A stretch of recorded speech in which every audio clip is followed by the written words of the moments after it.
Gloire à Dieu. Nous lisons dans Matthieu 27. Matthieu 27.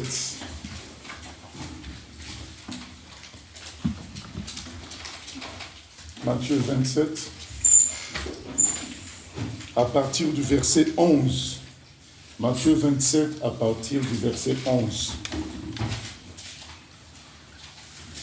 Jésus comparut devant le gouverneur, c'est-à-dire Pilate. Le gouverneur l'interrogea en ces termes. « Es-tu le roi des Juifs ?» Jésus lui répondit, « Tu le dis. » Mais il ne répondit rien aux accusations des principaux sacrificateurs et des anciens. Alors Pilate lui dit, « N'entends-tu pas de combien de choses il t'accuse ?»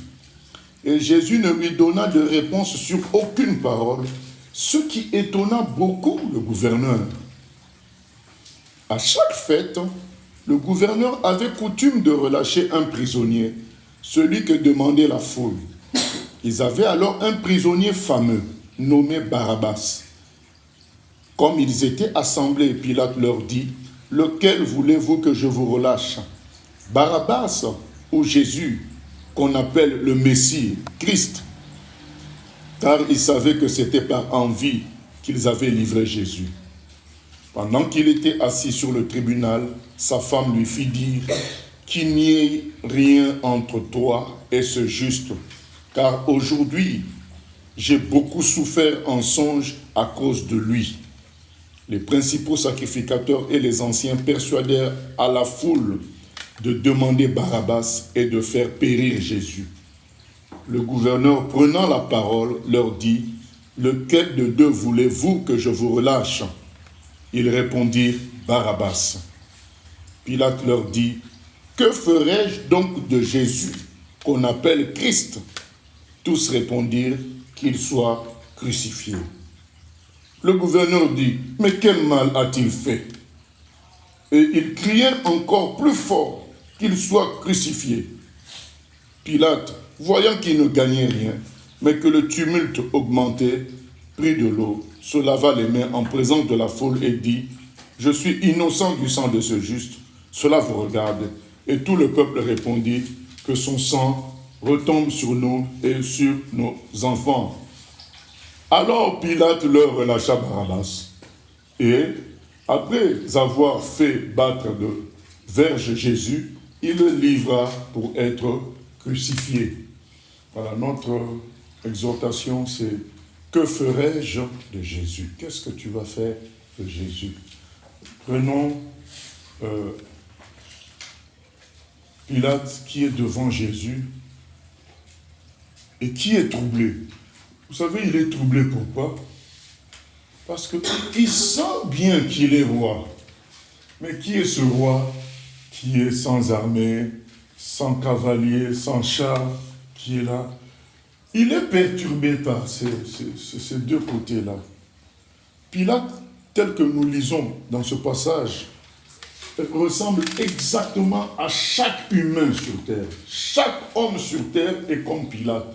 Face à Jésus, tu es là. Je sens bien qu'il est spécial. Mais il n'y a rien. Il est animé comme tout le monde, mais il est à la fois spécial. Et il est intrigué, interloqué, et il veut en savoir plus. Il dit, est-ce que tu es vraiment le roi des Juifs? Jésus lui dit, mais tu le dis. Tu le dis.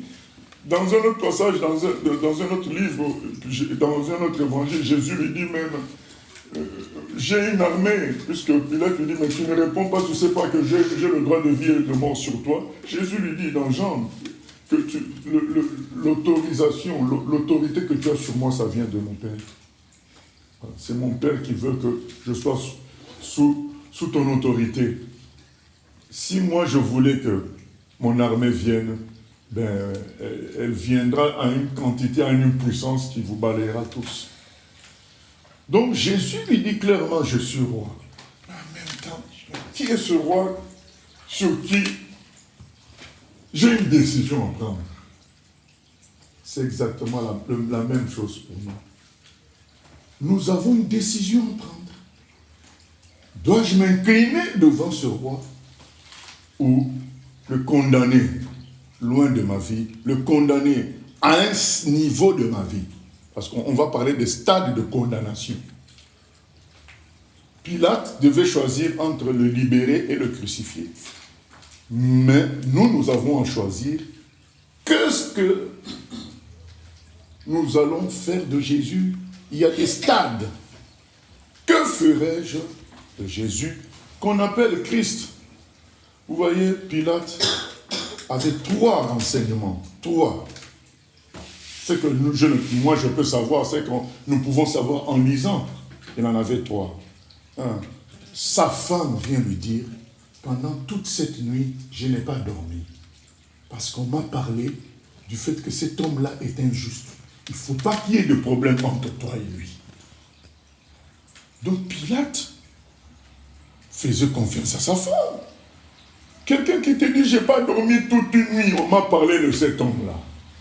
Donc non, tu es interpellé, mais c'est que cet homme vient vraiment de Dieu. Deuxième renseignement, lui-même le dit, mais il n'a fait aucun mal. Qui est un humain sur terre qui ne puisse faire aucun mal? Ça n'existe pas. Pilate pouvait profiter d'une petite erreur de Jésus pour dire, bon, je vais placer ma condamnation sous cette erreur-là. Mais il n'y avait pas. Qui peut se tenir devant les autres humains pour dire, je n'ai jamais rien fait de mal, je n'ai fait aucun mal? Ça n'existe pas. Donc lui-même le dit, mais il n'a rien fait de mal. En lui, il n'y a aucun mal. Troisième renseignement, lui-même le dit de sa bouche, Jésus qu'on appelle le Christ. Il a répété ça 2 fois, Jésus qu'on appelle le Christ. Donc quelque part, il a des informations d'autres personnes qui lui ont dit que c'était le Christ. C'était le Messie. Sauf que, voilà, maintenant nous venons dans le sauf que malgré les 3 renseignements clairs de Pilate, parce que c'est des renseignements clairs, c'est ta propre femme qui te dit que pendant toute une nuit, j'ai eu des problèmes par rapport à ce monsieur. Donc c'est injuste, il ne faut pas toucher à lui, il est de Dieu. L'information que lui-même en tant qu'enquêteur, en tant que le plus grand policier de la région, discerne que cet homme n'a fait aucun mal. Et troisième information, il y a des gens, certainement sérieux, qui lui ont dit que c'était vraiment le Messie. Donc il est là, mais sauf que, il est là avec toutes ces informations, mais sauf que, il y a un grand nombre aussi qui dit, c'est pas le Messie, c'est pas le roi des Juifs, c'est pas, voilà, il y a un grand nombre qui dit, non, c'est faux tout ça, il faut seulement le crucifier, sans raison. Mais oui, mais il a fait quoi? Non, il faut le crucifier. On ne veut pas discuter, il faut le crucifier. Vous voyez, bien-aimés, pour nous aussi, c'est la même chose. On a des renseignements clairs sur le Seigneur. Un jour, quelqu'un nous a parlé de lui clairement. Un jour, nous avons rencontré un vrai chrétien. Nous n'allons pas dire qu'il n'y a que de faux. Un jour, on en a rencontré aussi de vrais. Un jour, nous avons lu la Bible. Et en même temps, il y a tant de plaisir dans ce monde. En même temps, il y a la culture, l'éducation, les ambitions humaines, les ambitions charnelles, la tradition des ancêtres, la tradition familiale. En même temps, il y a la séduction de l'argent. Et il y a beaucoup de monde qui vivent leur vie sans Jésus, sans Dieu. Devant tout ça, nous avons à choisir que ferons-nous de Jésus? Qu'est-ce que tu vas faire de Jésus dans ta vie? Les démons, en premier, vont te dire qu'il soit crucifié. Écarte-le de ta vie. Ça ne sert à rien. Regarde les autres là qui se disent chrétiens, comment ils se comportent. Regarde la division qu'il y a au milieu des chrétiens. Arrête avec ces trucs-là, ça ne crée que des divisions dans les familles. Ça sépare les familles. Ça crée la guerre dans le monde. Les démons vont te dire, mais pourquoi, si Dieu existe, mais pourquoi tout ce qui se passe, les guerres et tout ça? Arrête avec ces choses-là. C'est cette foule-là qui dit, crucifiez-le. On ne veut pas entendre parler de lui. Ça, c'est les démons en grande quantité qui nous entourent. Et parfois qui utilisent des humains pour nous dire c'est pas la peine. Et ils sont nombreux, plus nombreux que les renseignements que nous avons reçus de Dieu directement. Parce que quand sa femme lui parle, ça vient de Dieu. C'est une révélation, un songe. Dieu lui-même nous parle. Il a parlé à travers la femme de Pilate. Il a parlé à travers Pilate lui-même qui est conscient que Jésus est innocent, parfait, sans faille. Il a parlé à travers les gens qui ont renseigné Pilate. Pilate, c'est le chef de la ville. Il a des gens qui le renseignent. Il a eu des renseignements, comme oui, c'est quoi, c'est le Messie. Et c'est pourquoi il lui pose la question, si tu es vraiment le roi des Juifs, parce qu'il a eu des renseignements. Et lui, il attend que Jésus commence à faire sa propre pub. Jésus dit non, il est écrit, il n'a pas répondu aux accusations qu'on faisait sur lui, parce qu'il estimait, comme nous avons fait le séminaire pendant 2 jours hier, nous pouvions continuer aujourd'hui, mais le Saint-Esprit veut qu'on parle de ce qu'on parle. Mais Jésus sait que la vérité convaincra d'elle. Il a dit à Pilate, je suis venu rendre témoignage à la vérité. Ceux qui sont de la vérité m'écoutent. C'est pourquoi Jésus ne cherche pas à faire la pub sur lui pour dire, mais oui, je suis roi. Il dit, mais tu le dis. Sous-entendu, quand il dit à Pilate, tu le dis. Ça veut dire, tu l'as compris. Tu l'as compris. Tu le sais au fond de toi que je suis roi. Mais, il est écrit, quand Pilate voulait prendre position pour cette vérité qu'il avait saisie, la foule disait, hey, non, il faut le crucifier, il faut le garder. C'est ce qui arrive à nous tous. Quand nous voulons prendre position pour Jésus, eh bien, il y a toutes sortes de choses. Ah oui, mais si tu te baptises aujourd'hui, qui te dit que dans 3 semaines tu tomberas pas? Qui te dit que tu iras jusqu'au bout? Regarde, tout le monde s'amuse. Il y a là une foule qui te dit, non, c'est pas le bon choix. Pilate comprend. Jésus lui dit, mais tu le dis, je suis roi. Et lui-même, il confesse, il n'a rien fait de mal. Il a 3 renseignements parfaits sur qui est Jésus. Des renseignements qui viennent de Dieu. Et chacun de nous, chaque humain le sait. Et vous savez comment nous pouvons savoir que chaque humain le sait? Posons-leur la question suivante. Qu'est-ce que Jésus a fait de mal? Osez poser cette question à tout le monde, aux musulmans, aux bouddhistes. Posez-leur la question, parce que ça se clôture avec ça. Qu'est-ce qu'il a fait de mal? C'est comme si Pilate lui-même nous parlait pour dire, mais soyez intelligents. Vous ne voyez pas que c'est le Messie. Vous ne voyez pas que c'est le Fils de Dieu. Parce qu'il est le seul à n'avoir rien fait de mal. Posons la question à un musulman. Qu'est-ce que tu reproches à Jésus? Posons la question à un athée. Qu'est-ce que tu reproches à Jésus? Tous ces gens-là vous parleront toujours d'un chrétien par-ci, d'un chrétien par-là, d'un faux pasteur par-ci, d'un prêtre pédophile. Ils ne vont jamais vous dire « je reproche 1, 2, 3 choses à Jésus ». Il n'y en a pas. Mais si vous n'avez rien à lui reprocher, c'est ce que Pilate lui-même, il se prêche, mais si on n'a rien à lui reprocher, dans ce cas qu'on le libère. Mais la foule dit non. Nous avons un choix à faire entre cette foule de démons. Deuxièmement, notre chair, qui est teintée de péché, qui aspire à une vie de péché. C'est la vérité. Notre chair aspire à une vie de péché, mais la Bible nous dit que la vie de péché n'a pas de salaire. Dans une langue africaine, on dit que la vie de ce monde ne donne pas de salaire. C'est-à-dire qu'il n'y a pas de récompense pour avoir été longtemps dans les boîtes de nuit. Il n'y a pas de récompense pour avoir trop bu l'alcool. Il n'y en a pas. Au contraire, il n'y a que de la destruction qui vient. Jamais on te décernera un diplôme pour être un grand soulard. Ça n'existe pas. Il n'y a pas le diplôme de coureur de jippo. Ça n'existe pas. Au contraire, tu chercheras les rues à travers lesquelles tu vas passer, puisque tu ne sais pas quelle embuscade on va te tendre à gauche ou à droite. Il n'y a pas de récompense du grand voleur. Ça n'existe pas. Le monde ne donne pas de salaire. Le corps ne te félicitera jamais. Plus tu utilises le corps, plus il s'use. Les grands sportifs ont les arthroses avant les autres. Le corps ne te dira jamais félicitations, tu as fait beaucoup de sport, voilà maintenant tu es bien. Ce n'est qu'une apparence quand on est bien par le sport.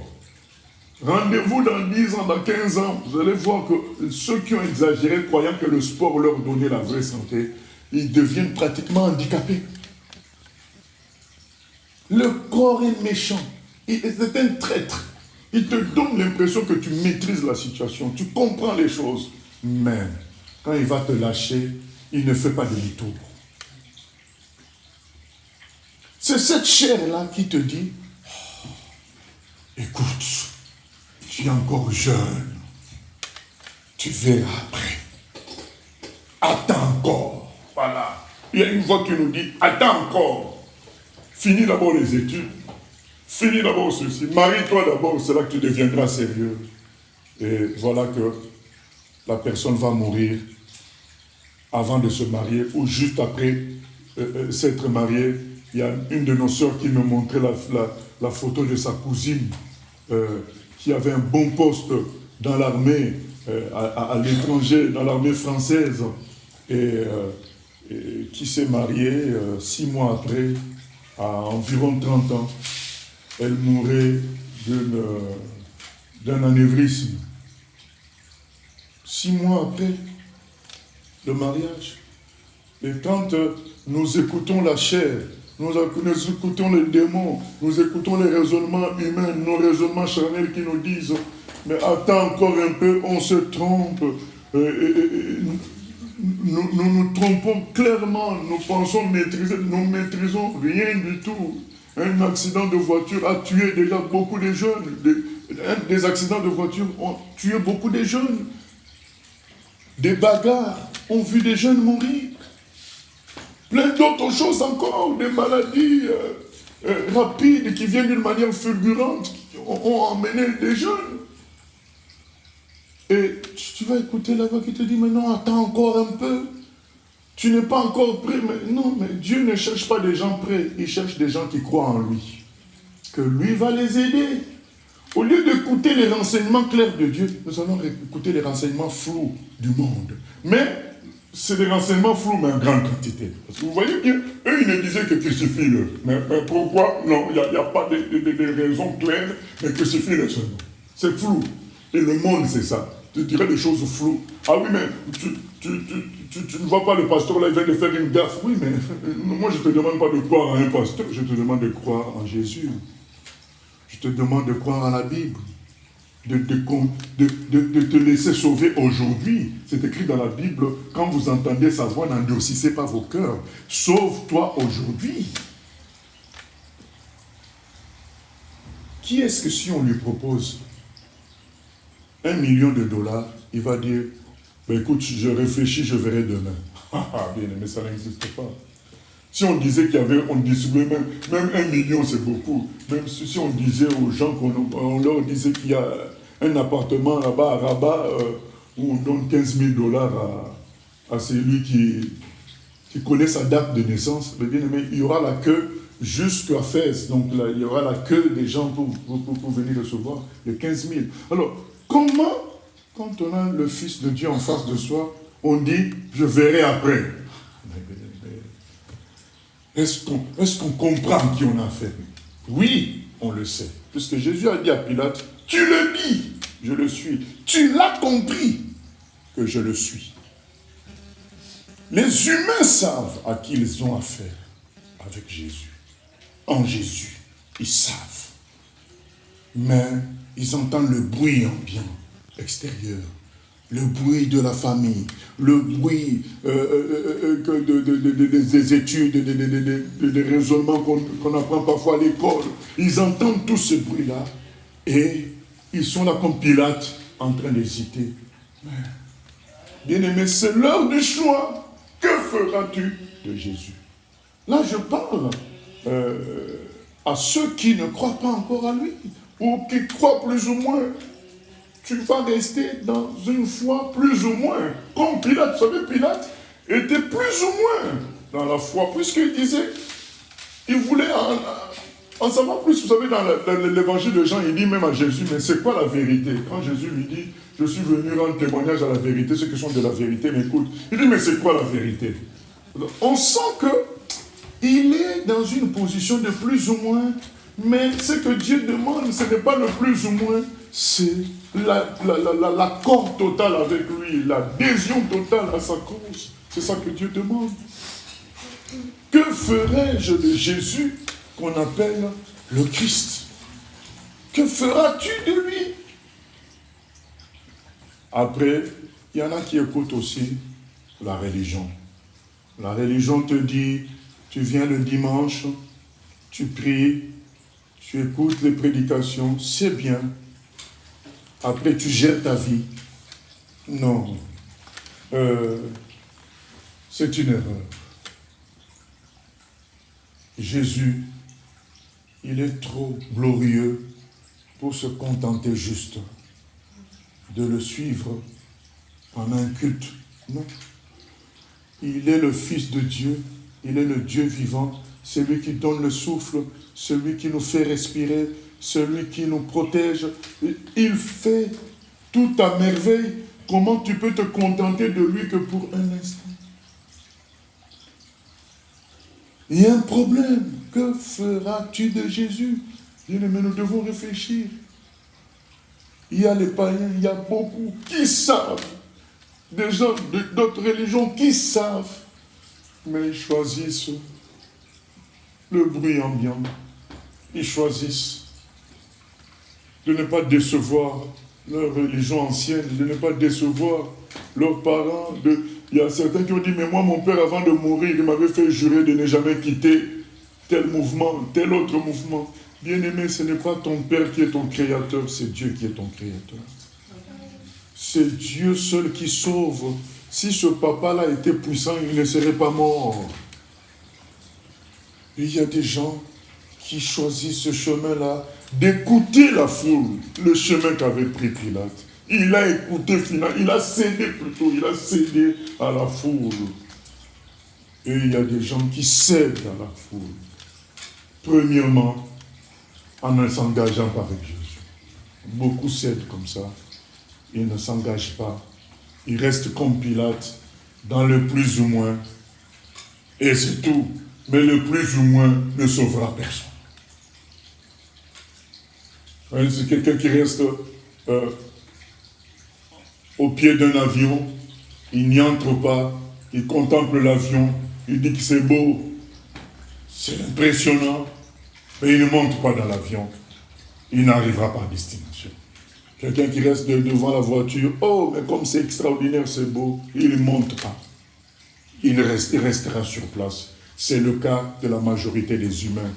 Comme Romains 1,18 nous dit, les humains connaissent la vérité au fond d'eux, mais ils la gardent prisonnière. La majorité des humains, même des gens qui sont dans la religion, même des gens qui sont dans la religion chrétienne, la majorité des humains sait qui est Jésus, mais la majorité des humains a choisi d'écouter plutôt le bruit ambiant. La majorité des humains sait qui est Jésus. Vous savez, le jeune homme, un riche qui était venu voir Jésus, lui a dit, mais bon maître, Jésus dit, si tu m'appelles bon maître, c'est que tu as compris que je suis Dieu. Parce que nul n'est bon si ce n'est Dieu lui-même. Oui, mais je fais comment pour aller au ciel? Jésus lui dit, tu as appliqué la loi, il dit sans problème. Or, dans la loi, il y a un verset qui dit, tu aimeras le Seigneur de tout ton cœur, de toute ton âme et de toute ta pensée. Ce n'est pas une invention du Nouveau Testament. C'est déjà dans l'Ancien Testament. Jésus dit, mais, ah bon, tu appliques toute la loi. Eh bien, dans ce cas, vends tous tes biens et suis-moi, puisque tu m'as traité de bon, donc je suis Dieu. Donc, tu dois m'aimer de tout ton cœur, vends tous tes biens et suis-moi. Il nous a dit que cet homme s'en est retourné triste. Il a écouté la voix de la chair, Tu lui disais quand même, tu ne vas pas perdre tout ton argent. Quand même, 25 ans d'études, bac plus 25, tu ne vas pas laisser ça tomber pour prêcher Jésus. Vends tous tes biens, suis-moi. Jésus veut nous montrer par ce verset-là qu'il a tellement de valeur que rien ne pèse devant lui. Qui que tu sois milliardaire, que tu sois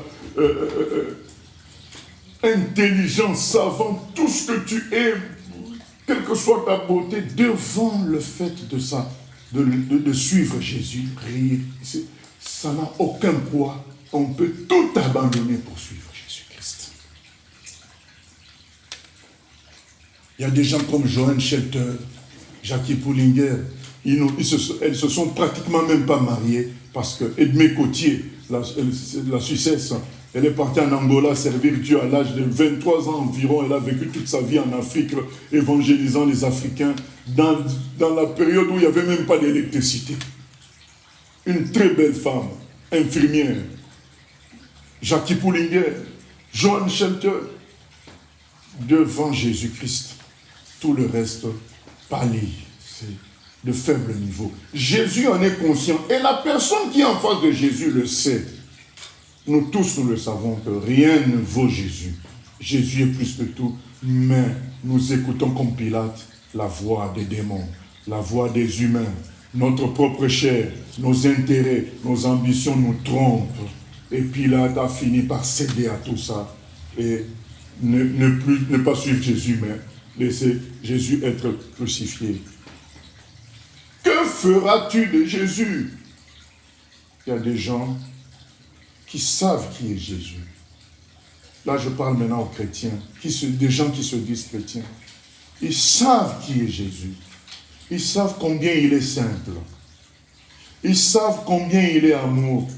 Ils savent combien celui-là, il a dit, je n'ai ni endroit où dormir, ni reposer ma tête, je n'ai pas tout ça. Que Jésus vivait par la foi en son Père, il marchait selon les dons, selon ce que Dieu lui donnait avec ses apôtres. Les gens savent bien. Maintenant, quand on leur montre bien que ces prédicateurs-là de prospérité sont des faux, ils disent, ah non, mais où est le mal? Mais nous ne sommes pas contre la richesse. Mais nous disons, ça ne ressemble pas à Jésus, leur vie. Puisque l'apôtre Paul a dit dans 1 Corinthiens 11, soyez mes imitateurs comme moi-même je le suis de Jésus. Donc un vrai serviteur de Dieu doit ressembler à Jésus, doit mener une vie qui est semblable à Jésus. Ça ne veut pas dire une vie de pauvreté. Non, on n'a pas dit que Jésus était pauvre. Jésus ne manquait de rien. C'est tout simplement que Jésus ne faisait pas la publicité du matériel. Il ne se valorisait pas par le matériel. Il se valorisait par son amour pour son Père. C'est ça qui comptait pour lui. Et vous allez voir des gens qui se disent chrétiens, écoutez des abominations à gauche, à droite, écoutez des pasteurs qui demandent de l'argent avant de recevoir quelqu'un, avant de prier pour quelqu'un.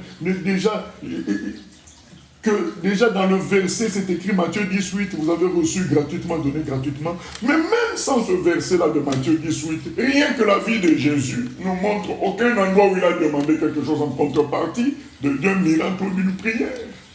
Et vous allez voir les chrétiens, ils savent bien que Jésus n'est pas comme ça. Mais ils préfèrent suivre quand même ces gens-là. Pilate a posé la question suivante.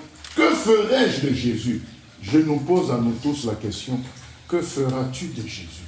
Est-ce que tu veux suivre, tu veux laisser de côté la simplicité de Jésus? Laisser de côté son côté qui ne dépend que de Dieu pour manger, pour vivre, et suivre le côté capitaliste qui consiste à quémander de l'argent aux gens, supplier les gens, menacer même les gens, si vous ne donnez pas, vous serez maudits, ainsi de suite. C'est ça que tu veux suivre comme voie? Suivre la voie du bling-bling. La voie de ceux qui brillent charnellement. Laissez donc tomber le vrai Jésus qui était simple. Le vrai Jésus que Paul, Jean, Pierre ont imité. Que feras-tu de Jésus? Bien-aimé, toujours parlant aux chrétiens, que feras-tu de Jésus? Vas-tu continuer à murmurer dans ton cœur pour les problèmes que tu as, au lieu de les présenter à Jésus? Jésus dit, venez à moi, vous tous qui êtes fatigués et chargés. Il y a des gens qui se disent chrétiens, mais qui se battent avec leurs propres efforts, avec leurs propres forces, qui veulent tout faire. Bon, quand je me sens encore pas prêt, il faut que je prie 4 jours, 5 jours là, ça ira. Donc c'est des gens qui ne vivent pas par la foi. Donc ils n'utilisent pas Jésus, ils veulent s'utiliser eux-mêmes et travailler avec Jésus. Jésus a dit à Pierre, tu me renieras. Pierre a dit, jamais, moi je t'aime. S'il faut mourir pour toi, je mourrai. Donc Pierre comptait sur ses propres forces. Et beaucoup de chrétiens se disent chrétiens, mais ils comptent sur leurs propres forces, sur leurs propres efforts. Pilate nous dit, mais si c'est comme ça que tu utilises Jésus, mais tu es perdant. Tu es perdant, tu as à côté de toi celui qui va te donner la force, celui qui t'aime, celui qui peut te pardonner. Pourquoi ne pas te laisser pardonner par lui? Pourquoi ne pas te laisser porter par lui? Pourquoi, quand tu te réveilles le matin, tu cherches toi-même la force? Viens à Dieu tel que tu es, dit Seigneur, je viens à toi tel que je suis. Aide-moi à prier, amène-moi près de toi, je suis faible. Vous savez, il y a deux personnes qui priaient au temple. Et il y a un qui était venu en disant, moi je jeûne 2 fois par semaine. Je connais la Bible. Je donne la dîme. Mais regarde, celui-là qui est à côté de moi, c'est un pécheur. Mais le pécheur lui disait, Seigneur, aie pitié de moi. Aie pitié de moi. Aie pitié de moi. Je ne mérite pas de m'approcher. Il est écrit, il tapait sa main sur sa poitrine. Jésus a dit, c'est le deuxième qui a été justifié. Ce n'est pas le premier qui se vantait d'être un bon serviteur de Dieu. C'est le deuxième qui cherchait l'aide de Dieu, qui cherchait le pardon de Dieu. Que fais-tu de Jésus? Tu as celui qui peut te porter, qui peut s'occuper de toi, qui peut guérir n'importe qui. Il y a des gens qui se sont découragés par rapport à la guérison, par rapport à certains problèmes, parce qu'ils ont vu trop de problèmes aussi autour d'eux. Ils ont fini par se tailler, par se construire un Jésus inefficace, qui est là juste pour nous donner le ticket pour le ciel, qui nous donne une étiquette chrétienne. Mais Jésus, il est dit de lui que par ses meurtrissures, nous sommes guéris. Un vrai chrétien devrait chercher Jésus dans toutes ses capacités, dans tout ce qu'il a fait pour nous. Dans son pardon, il y a des gens qui peuvent vivre 1 an, 2 ans ou 2 mois sans se pardonner eux-mêmes. Ils sont tellement fiers et orgueilleux qu'ils ne supportent pas le pardon du Seigneur. Ils veulent se racheter en faisant de bonnes choses, de bonnes œuvres, comme ça ils vont se sentir bien que, bon, là, j'ai plus à Dieu, hein. Maintenant je mérite. C'est faux, ça ne marche pas. Nous sommes sauvés par grâce, à cause de l'œuvre accomplie par Jésus à la croix. Si quelqu'un ne veut pas profiter de cette œuvre-là, il est perdu. Parce qu'il ne peut pas se sauver tout seul. Nos œuvres ne peuvent pas nous sauver. Alors, venons Jésus par la foi. Bénéficions de ce qu'il a fait pour nous. Que feras-tu de Jésus? Moi, je te demande de choisir, de le laisser te porter, de le laisser te conduire, de le laisser répondre même aux questions en classe. Tu as un examen, tu pries avant, tu as bien étudié, mais tu dis, Seigneur, donne-moi l'intelligence, donne-moi les questions même à l'avance s'il faut pour que je les prépare bien. Tout, puisque Jésus peut tout. Quand vous lisez la Bible, qu'est-ce qu'on nous voit? Quand il y a eu des gens, des milliers de personnes qui ont eu faim, Jésus a multiplié les pains. Quand Pierre ne pouvait pas pêcher le poisson, Jésus a créé le poisson dans l'eau. Finalement, quand ils étaient face à une femme qui souffrait de perte de sang, cela faisait 12 ans, Jésus a guéri la femme. Quand il y a eu la tempête dans le lac de Génézareth, Jésus a dit, silence, tais-toi, la tempête s'est arrêtée. Alors quand on a un maître comme ça, quand on a un frère, il est même devenu notre frère, quand on a un frère comme ça, comment tu ne fais pas appel à lui dans les difficultés que tu as? Tu veux lutter, je ne sais pas, par un système de méthodes de prière. Mais non, tu as ton grand frère qui a tout accompli à la croix. Commence par lui parler de ton problème et c'est lui qui te dira si tu dois prier de telle ou de telle autre manière. Mais ce n'est pas commencer à chercher nous-mêmes Dieu par nos efforts. Non, c'est vain tout ça. Il faut d'abord parler au grand frère qui peut tout.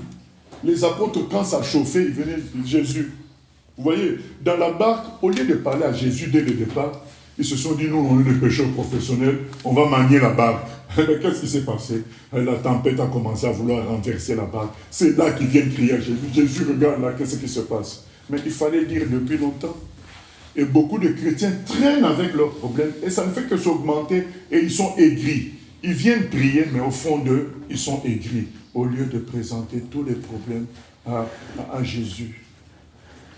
Je répands ma plainte devant lui et je lui raconte ma détresse. C'est ça. On vient devant Jésus et dit, mais voici mon problème. En réalité, tu sais bien, Seigneur, que je fais un peu semblant. Je ne suis pas content. Pourquoi je ne suis pas content? Tu le sais aussi. Voici mon problème. Ça fait des années que tu n'as pas résolu ça. Il faut être clair avec le Seigneur. Il faut lui parler. On a un Seigneur merveilleux. Comment ne pas saisir l'opportunité de tout lâcher entre ses mains, de construire avec lui? Mais tu vas suivre tes raisonnements qui te disent, il voit bien que je souffre. Pourquoi il ne fait rien? Il voit bien. Oui, mais il voit bien, mais il a dit, demandez, on vous accordera. Il faut demander. Certains diront encore, j'ai demandé. Mais si tu as demandé, tu n'as pas reçu. Demande pourquoi tu n'as pas reçu encore. On continue. Mais tu ne peux pas te priver de Jésus qui peut tout. Juste pour des caprices. Et j'ai demandé, il n'a pas répondu. Non, tu dois être sûr de lui. Il est mort à la croix et il est ressuscité. Il a vaincu la mort, il a tout vaincu. Que feras-tu de Jésus? Il faut choisir le Jésus qui peut tout, qui est ressuscité, qui a tout fait pour nous et le laisser nous porter. Que feras-tu de Jésus? Est-ce que tu vas l'utiliser juste pour aller au ciel? Où est la reconnaissance dans ça? Lui, il a donné sa vie pour toi à la croix. Et toi, tu viens juste le prendre comme un ticket pour aller au ciel et tu mènes ta vie comme tu veux. Non. Là, le frère Paul a dit ceci dans 2 Corinthiens 5, 14, il a dit, l'amour de Christ nous presse. L'amour de Christ était une pression sur lui. Vous vous souvenez de Paul? Il persécutait l'Église. Il emprisonnait les chrétiens. Et le jour où il rencontre Jésus, c'est une grande lumière qui le fait tomber. Il se dit, je suis fini. Parce que quand il lui demande, qui es-tu? La grande lumière dit, je suis Jésus que tu persécutes. Mais comment ça? Oui, en persécutant mes frères, tu me persécutes. L'apôtre Paul, Saul de Tarse s'était dit en ce moment-là, c'est fini pour moi. Il va régler mon compte. Mais Jésus a dit, je t'appelle à être mon serviteur. Ça a créé un traumatisme d'amour dans Paul. Il n'a jamais compris un tel amour. Et ça l'a conduit à se consacrer à 100% pour Jésus. Que feras-tu de Jésus? Juste le prendre pour tes intérêts ou être reconnaissant pour ce qu'il a fait pour toi? Pour que, comme le frère Paul dit, si un a donné sa vie pour tous, tous nous devons donner notre vie pour lui. Dans le prolongement de ce 2 Corinthiens 5, 14. Bien aimé, pour moi, la vie n'a de goût que si elle sert entièrement à mon Sauveur. L'apôtre Paul dit dans Philippiens 3, j'ai renoncé à tout. J'ai renoncé à tout. Je vais lire ça pour clôturer. Philippiens 3.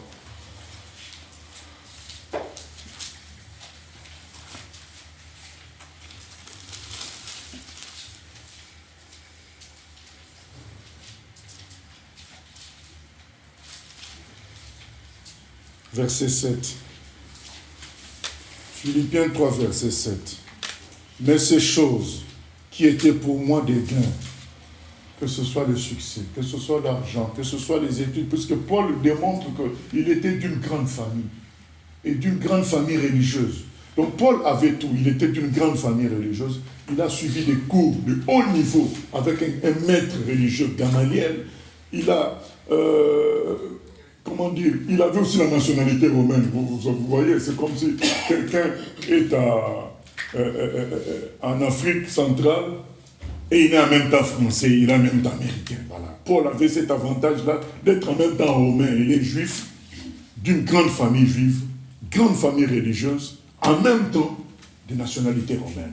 C'est pourquoi on ne pouvait rien lui faire quand on l'a arrêté. Les Romains ne pouvaient pas le tuer parce qu'il fallait, comme c'était un Romain, il fallait qu'il aille se faire juger. Légalement, on ne pouvait rien faire malgré le fait que les Juifs l'avaient amené. Les Romains étaient bloqués parce que Paul a dit « Je suis Romain, vous n'avez pas le droit de me tuer sans me juger. » Donc Paul avait tous les avantages humains, que ce soit les avantages matériels, que ce soit les avantages religieux, donc le haut niveau. Et intellectuel, homme très intelligent. Mais il nous dit, ces choses qui étaient pour moi des gains, je les ai regardées comme une perte à cause de Christ. Et même, je regarde toutes choses comme une perte à cause de l'excellence de la connaissance de Jésus-Christ, mon Seigneur, pour lequel j'ai renoncé à tout. Et je le regarde comme de la boue afin de gagner Christ. Amen. Voilà. J'ai renoncé à tout à cause de l'excellence, de la connaissance de Jésus-Christ, mon Seigneur. Que feras-tu de Jésus? Juste l'utiliser pour aller au ciel ou bien lui consacrer ta vie, comme lui, il a donné sa vie pour toi. Il a dit, mon Seigneur, si Paul pouvait vivre, il a compris que c'est parce que Jésus a été crucifié. Que ce jour-là, sur le chemin de Damas, il n'a pas été éliminé, tué, parce que Jésus avait payé pour ses péchés à la croix. Du moment que Paul a compris ça, lui aussi il a dit, moi aussi je vais donner ma vie. Il n'y a que, c'est vie pour vie. Il m'a donné sa vie, moi je lui donne ma vie. C'est ça la vraie vie chrétienne. Tout le reste, c'est la religion. La vraie vie chrétienne, c'est Jésus m'a donné sa vie, moi aussi je lui donne ma vie. C'est ce que le frère dit dans 2 Corinthiens 5,14 que j'ai cité tout à l'heure. Il est écrit, car l'amour de Christ nous presse, parce que nous estimons que si un seul est mort pour tous, tous donc sont morts, et qu'il est mort pour tous, afin que ceux qui vivent ne vivent plus pour eux-mêmes, mais pour celui qui est mort et ressuscité pour eux. Voilà l'évangile véritable. Tout le reste, les histoires de prospérité, venez, vous allez recevoir le mariage, tout ça, c'est des escroqueries. Le vrai évangile, c'est l'unité, la fusion avec Jésus-Christ. Que feras-tu de Jésus? La question nous est posée. J'aimerais bien que la réponse pour nous tous soit comme le frère Paul, crucifié avec Jésus et ressuscité avec lui à 100%. La voix du Seigneur m'appelle, prends ta croix et viens, suis-moi. Je réponds, Sauveur fidèle, me voici, je suis à toi. La voix du Seigneur m'appelle, prends ta croix et viens, suis-moi. Je réponds, Sauveur fidèle, me voici, je suis à toi. Jusqu'au bout, je veux te suivre dans les bons, les mauvais jours. À toi pour mourir et vivre, à toi Jésus pour toujours. Et le chemin du calvaire est étroit et périlleux. C'est un chemin solitaire, difficile et ténébreux. Il faut quitter ce qu'on aime, savoir être mal jugé, endurer l'injure même, du monde être méprisé. Jusqu'au bout, je veux te suivre dans les monts.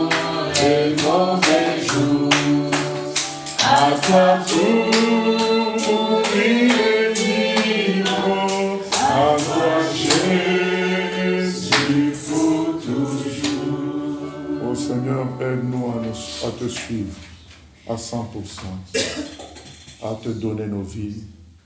Chacun prie pour lui-même. Qu'est-ce qu'il va et compte faire de Jésus? Tu lui dis, tu le dis au Seigneur maintenant. Amen.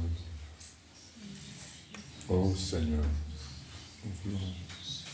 je viens te dire que je veux vivre que de toi, Seigneur, à 100%. Je ne veux pas que tu sois pour moi juste un ticket pour le ciel, mais je veux que tu sois tout pour moi. Que ma vie respire Jésus, nom de Jésus.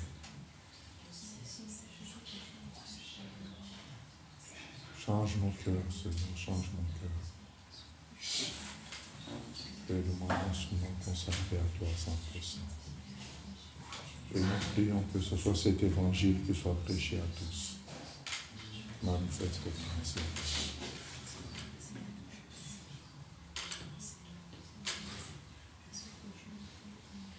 Réponds, Seigneur, à ton peuple.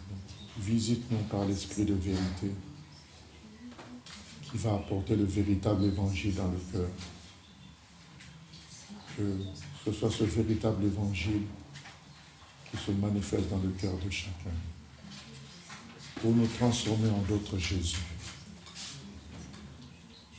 À toi la gloire, la louange au siècle des siècles.